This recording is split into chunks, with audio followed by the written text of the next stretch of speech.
Well, I hit second gear a bit too hard today, and look what happened. No, not really. The Syncro on second gear has never been very good on this.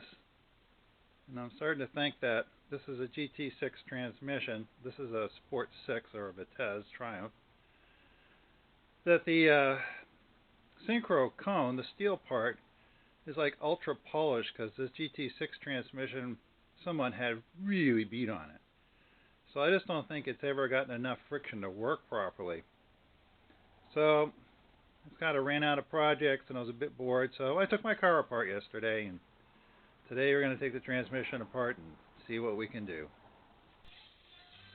I pulled the drain plug out and that's draining out. While that's doing that, I thought we'd take off the top cover.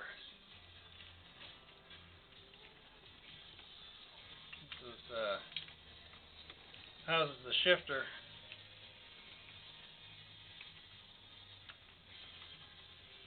And this right here, this is the micro switches for the reverse lights, which this car doesn't actually have, but it also is the switch that enables the overdrive. So it's disabled in reverse, first and second to prevent.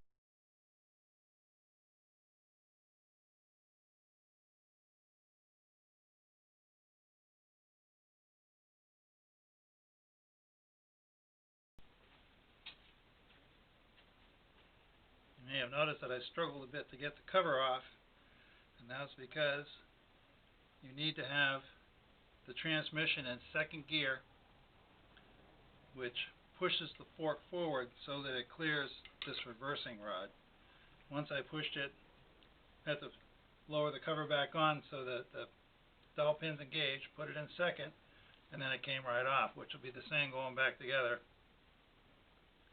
Anyway, so I'm going to push that back into neutral position. That's going to make my life easier when I take the transmission apart here. There we go. So I'm going to see if I can get the oil out of the overdrive now.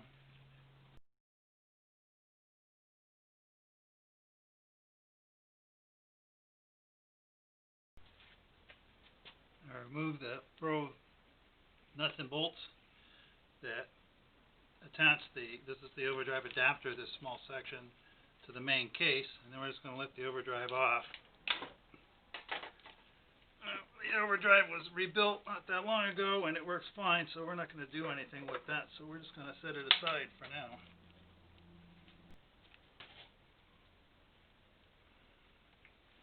So that was the overdrive cam. The hydraulic cam was here. So I've taken that off. There was a snap ring, the cam, the snap ring, and there's also a tiny woodruff key, so you want to make sure you don't lose that. These really small keys are hard to find. Get the gasket out of here. Guess we're going to put all new gaskets in when we put it back together.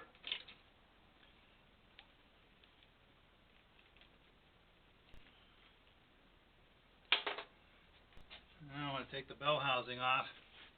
So I'm going to flip this over. I'm doing this, you probably can't see in the camera, but I'm on top of a welding table. It's actually the small welding table that Harbor Freight sells, which is really nice for this because it has slots in it.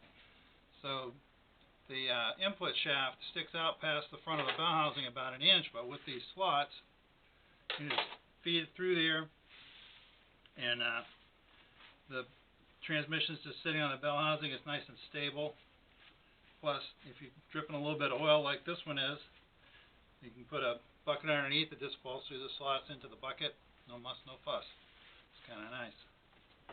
Guess it's getting a lot easier to move now. It's a lot lighter. So there are 4 bolts in here. So those I'm going to take off next. So I was incorrect. There are 5 bolts holding the bell housing on, and I also had to pull the clutch release lever out, which is. So you need to remove the lay shaft, which is the shaft that goes through the bottom and carries all the lower gears. That'll let the lower gear cluster drop down, and then you'll be able to tap the main shaft out. There's a special Churchill tool for that, which I don't have, but I found that if you use a center punch, well, not a center punch, just a punch, you can get it started from here. They're usually not that tight in here, so they'll come out pretty easy after that.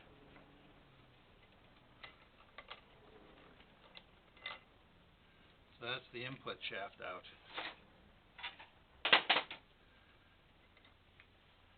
There's also a little roller bearing, the one that fits in here, that the main shaft front rides on. And then we're going to have to, now, it's one of the synchronizers. This is 4th gear, I think. So we're going to need to get the rear bearing out as well.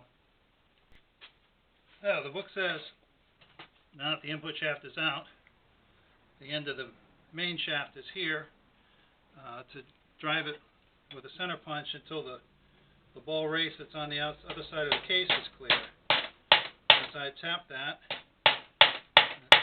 you can feel it moving. Off of the tail shaft,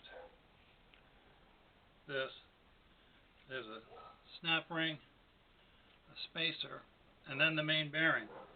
So what you can do, if you get the snap ring and the spacer off, you can tap the end of this shaft to move the bearing out a little bit, and then you can hold that like this, and tap this back, and push the bearing out. So it's going to be a lot easier if you keep all this stuff assembled and don't let it come loose, because these are such tight fits on the shaft. These are really difficult to put back together like this. Well, that one just snapped on, so make me a liar. But believe me, if you can keep all your gears together, it'll be a lot easier, because you can tap it a little bit this way. That'll get this ring clear, and you can get something wedged underneath it, tap it a little bit the other way, go back and forth, and it's pushed on, but it's not a super fit. It's not an interference fit. It's probably just. So you also need to get the reverse shaft out, and that's held in with this bolt right here. Take that off.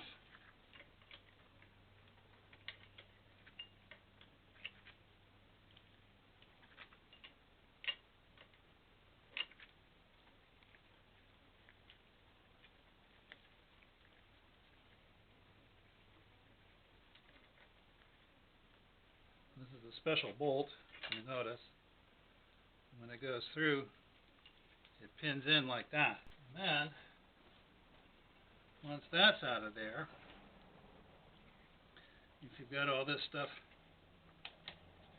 down as short as it'll go, which I don't right now because my rear gear has slid off, it'll slip up and out like that. So I've got my gear set back all in place. Whilst doing all that, this fell out. This is not broken. This is half of a retaining clip. The other half, I'm sure, is still in here. But once this is all collapsed down, you can take it out like that.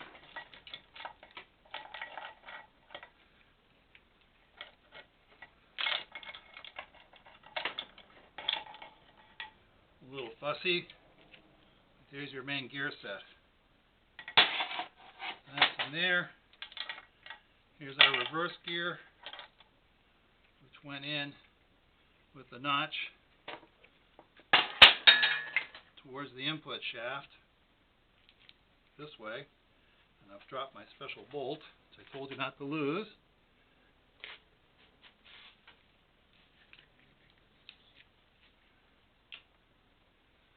There it is.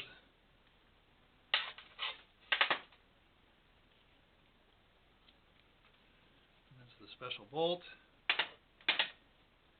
and then here's the lay shaft, which you lift out just straight up. It has end shims fore and aft. There's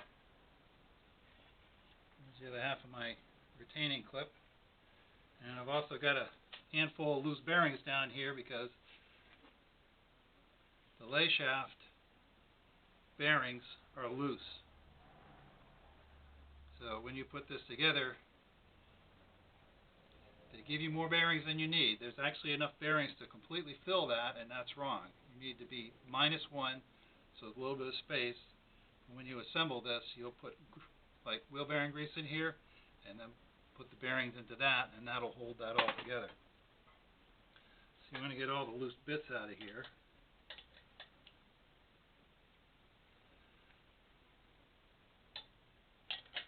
And of course, I've got a magnetic drain plug, so they're stuck on it naturally. There's one more in here. Maybe not. Okay. Here's the empty case. So there's the transmission serial number. KF means GT6, I'm pretty sure.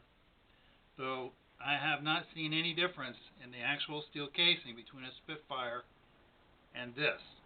Now the gear sets are different. The biggest difference is the gear on this input shaft is much smaller. Oh, I'm sorry, it's bigger. It is just barely fitting through the case, and I think the idea is to make that gear smaller, that with less gear reduction here, that probably if you put a Spitfire on a 6-cylinder motor, it just breaks the transmission. So by reducing the gear reduction here, there's not as much horsepower stepped up into that gear, which means that all the other gear ratios changed so that the output is still usable output. Obviously fourth gear is 1-to-1. But that's why, you know, we've heard people with Vitesses and Sport 6s, which is what my car is, putting Spitfire transmissions in to get the overdrive, and they do something with the input shaft to make that work, but it just breaks it because the Spitfire transmission was only designed to handle 50 or 60 horsepower. GT6 is about 120. So the nice thing is, if you need parts, there are some interchangeable parts between the GT6 and the Spitfire transmission. So the synchronizer hubs are the same. All the gears are different. But the reverse shaft, disc casing, and some other bits and pieces, it's probably the same bearings and stuff. Though it's not hard to get parts because the Vitesses are so popular in England. I bought Rimmer sells a kit to rebuild a GT6 or a Vitesse 4-speed synchromesh box. So it should have, you know, all the bearings, all the thrust washers. And I think you get a new reverse gear. We should get new clips. We should get new thrust washers, and all the rest. So anyway, I'm going to. I think I'm going to stop for today, and then tomorrow we'll take this all apart and see if we can't scuff up the hubs a little bit so the synchronizers will work a little better. I'm going to try something a little different this time. I'm going to take apart the main shaft. And for years I've just taken the pieces and stacked them in the order that they came in, but it's still awful easy to turn things over. So I'm going to try stacking them on this. This is just a piece of brake line, but just on a rod. So that's the fourth gear synchronizer.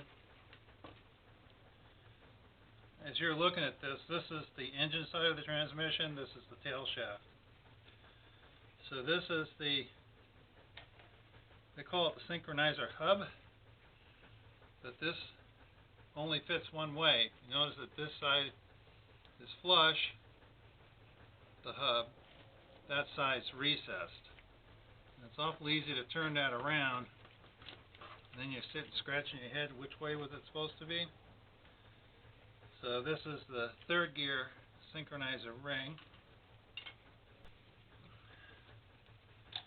So this is first gear. And there's also a spacer in the gear. And here I am stacking stuff again. There's a circlip on here. So it doesn't have eyelets like you usually use for a snap ring. It's basically just a circle of square metal, and it's at the base of these flutes. I don't know if you can really see it. I've got it up just a little bit here. Basically, there's a special tool, of course, which I don't have. But with this small screwdriver and an even smaller one, I basically went to where the joint is, got the joint so that one edge of it was against the edge of one of these things, so I could get the screwdriver down in the notch. There's a little gap that got it behind the snap ring. You pull it out a little bit, and it basically put this one in and sort of rolled it under the corner and got underneath it. Once it got underneath it, you can start working it around. So you move this screwdriver down to another notch, pull it out, you lever this up, and you see it just sort of worked around it and got it elevated. And that should come off now. I think I can just push it the rest of the way off with the gear. There we go.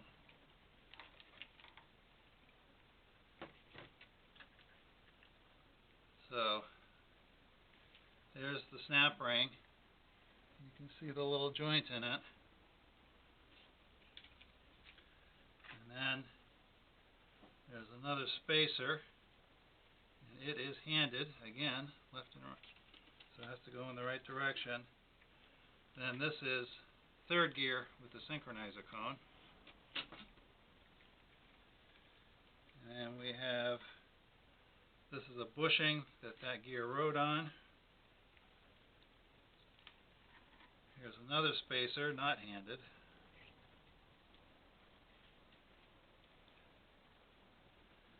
This is second gear.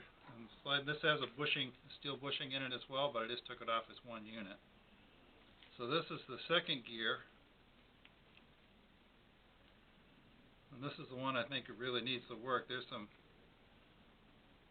fairly, well, I mean it's a polished surface, but I can see some gouges, or at least striations in it. This is the brass synchronizer, because we're going to put all new synchronizers in when we're all said and done. So I think one of the problems that I'm having is that, let's put that on there backwards, I surely did. That's why it's so easy to get things turned around.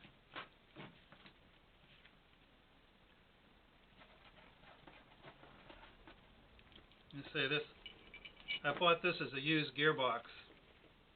It was laying on somebody's garage floor, and when I took it apart the first time, it was clearly evident that someone had really beat on this thing. And I think what happens is I had this same problem in a TR7 in second gear, that they like ultra polish the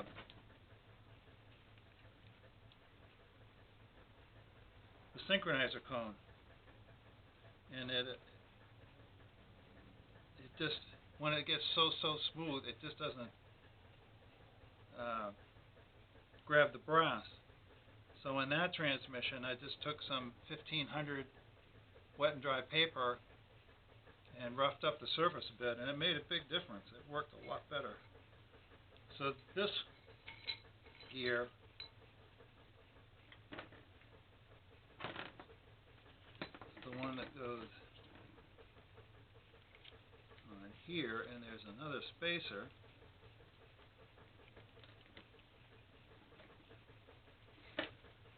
And it comes off the other way because it won't go past this central bush. So I'm actually going to throw these in the lathe and just take some 1500 paper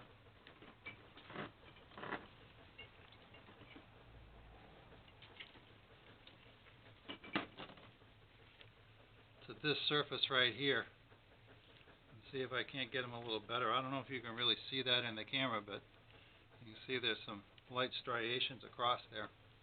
So I'm going to go do that, and then we'll get back to you. Okay, so it should mention, I don't use any lathe tooling or anything like that. It's just that my lathe is essentially the only circular vise that I have, so it's convenient to hold it in there.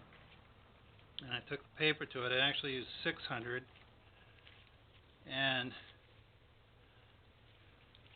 you can see that surface is a bit more matte colored now. And I got most of the lines out. There's one deeper one here, which, you know, I don't want to take that much material off. Other than that, it looks pretty good, so I'm hoping that'll make a difference. So I'm going to do this. This was the second gear, synchronizer gear. I'm going to go do that with the first gear as well and see if that helps. We should talk about synchronizer retaining balls. This is the first, second gear. That's the third, fourth one. This, when you shift, the shifter forks move this outer portion against the inner portion. The synchronizers run against that. So part of what keeps them working properly is there are 3 detent balls and springs in here. I'm not going to take these apart because they're new in here anyway, and they're a real pain in the butt. But basically, you just need to push the center out, so you put it against a flat surface and push down, and then there's a groove in there that they go in. So you have to push pretty hard. So you want to push it against a flat surface, otherwise they're going to go fwang. And then you can have it inside of a piece of an oil pan, you know, an oil catch pan or something like that, because when you push that center out, if you're lucky, the 3 balls are going to go 3 different directions, because they're put in here at equal thirds. This is what, 120 degrees from each other. Then on the inside of that, there's a long, thin spring, which you can usually get out with either, you know, a small screwdriver or a small magnet or something. And put them back together. You put the 3 springs in, and you lower that in, and then you get the balls against there. And then you got to push, and most of the time you got to help them along, and all of a sudden they'll pop into place. So you want to make sure you're pushing against something so you don't just go through there and throw them away. What happens a lot of the time, particularly on the first, second one, which is the one that gets beat on the most, is the balls won't come out. That the holes that they're drilled into have been peened over from the abuse, and there's nothing you can do. I suppose you could try getting a drill that was slightly bigger than the hole and trying to compress the ball and touch the drill to the top to get it out. I've not done that myself, because the detent springs and the balls don't typically wear very much. So anyway, very fiddly, really easy for pieces to go off into the wild blue yonder somewhere. Because they are pretty cheap, and they do come when you buy a kit. This is what I did. Comes with everything. You buy it by whether it's an overdrive transmission or regular 4-speed or whatever. So like, here are the springs. You can see they're about 1/2 inch long, 1/4 inch around about, and they have just a standard fractional size ball bearing in the top, which if you got a decent hardware store around, you'll be able to get them at the hardware store, but they're not metric. All this stuff is fractional sizes, imperial. Forget this, it's all made in England, and that's where the imperial measurements came from. It's just that they switched to metric somewhere in the 70s, so the TR7s are, the engines are imperial, the body's metric sizes. It's a real mess. You basically everybody has to own 2 sets of tools, because, you know, you don't either get one or the other when you do with American cars or English cars. American cars did the same thing. I remember in the 80s working on cars at the garage, and Chevrolet would have a 10 millimeter head on a 1/4 inch bolt. So it's a metric head fractional size. So that was because it was easier just to make weird bolts than it was to change all the engine machining dies and everything else. So anyway, enough said. So that's, if you're going to do